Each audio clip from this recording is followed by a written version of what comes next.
सोचो, अगर आपकी जिंदगी के आखिरी पल किसी कैमरे में रिकॉर्ड हो जाए और बाद में वही फुटेज एक ऐसा सच दिखाए जो किसी ने कभी सोचा भी ना हो।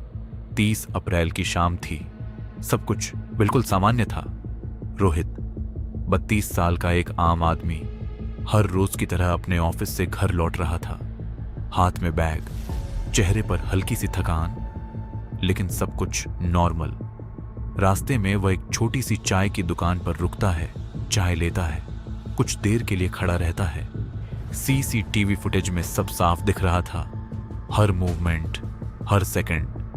लेकिन किसी को नहीं पता था कि यह उसकी जिंदगी की आखिरी सामान्य शाम होने वाली थी। थोड़ी देर बाद वह वहां से निकलता है और एक गली की तरफ बढ़ता है। यहां तक सब ठीक था, लेकिन जैसे ही वह गली के कोने पर पहुंचता है, कुछ अजीब होने लगता है। रोहित अचानक रुक जाता है। वह धीरे से पीछे मुड़कर देखता है, जैसे कोई उसका पीछा कर रहा हो, लेकिन सीसीटीवी में कोई नहीं था, ना कोई आदमी, ना कोई गाड़ी।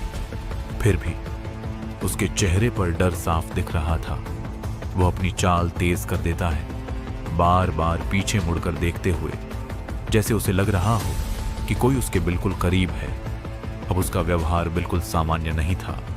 और फिर आता है वो पल जो सब कुछ बदल देता है। समय था 8:47 PM। एक बिल्डिंग के बाहर लगा सीसीटीवी कैमरा रोहित को कैप्चर करता है। वह फ्रेम में आता है और अचानक रुक जाता है।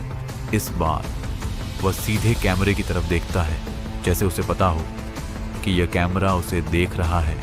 कुछ सेकंड के लिए वह बिल्कुल चुप खड़ा रहता है, फिर धीरे से अपना फोन निकालता है, कुछ टाइप करता है और बिना कुछ कहे फ्रेम से बाहर चला जाता है।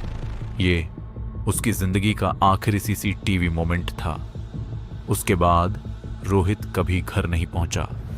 उसका फोन स्विच ऑफ हो गया, किसी से कोई संपर्क नहीं। परिवार ने उसका इंतजार किया, फिर पुलिस में शिकायत दर्ज कराई, जांच शुरू हुई। पुलिस ने उस रास्ते के हर सीसीटीवी कैमरे को चेक किया और तब यह आखिरी फुटेज सामने आया। लेकिन सवाल वही था, रोहित गया कहां? किसी ने उसे उठा लिया या वो खुद कहीं चला गया?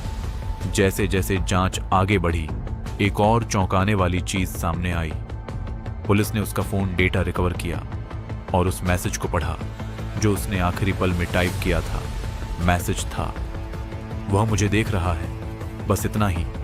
ना कोई नाम, ना कोई जानकारी, सिर्फ एक लाइन, वह मुझे देख रहा है। लेकिन अब वह कौन था?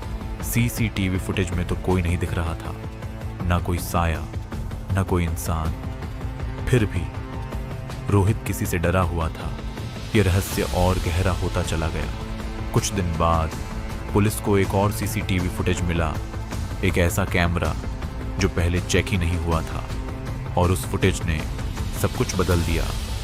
फ्रेम के एक कोने में एक हल्की सी साया जैसी हरकत दिख रही थी। साफ नहीं थी, लेकिन वह रोहित के पीछे ही चल रही थी। वही दिशा, वही समय, जैसे कोई उसका पीछा कर रहा हो।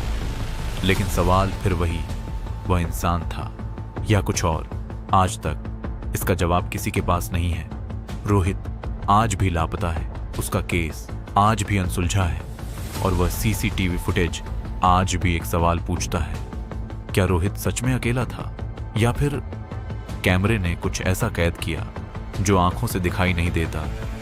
अगर आप वह सीसीटीवी फुटेज देखते तो आपको क्या लगता? रोहित के साथ क्या हुआ? कमेंट करके जरूर बताना।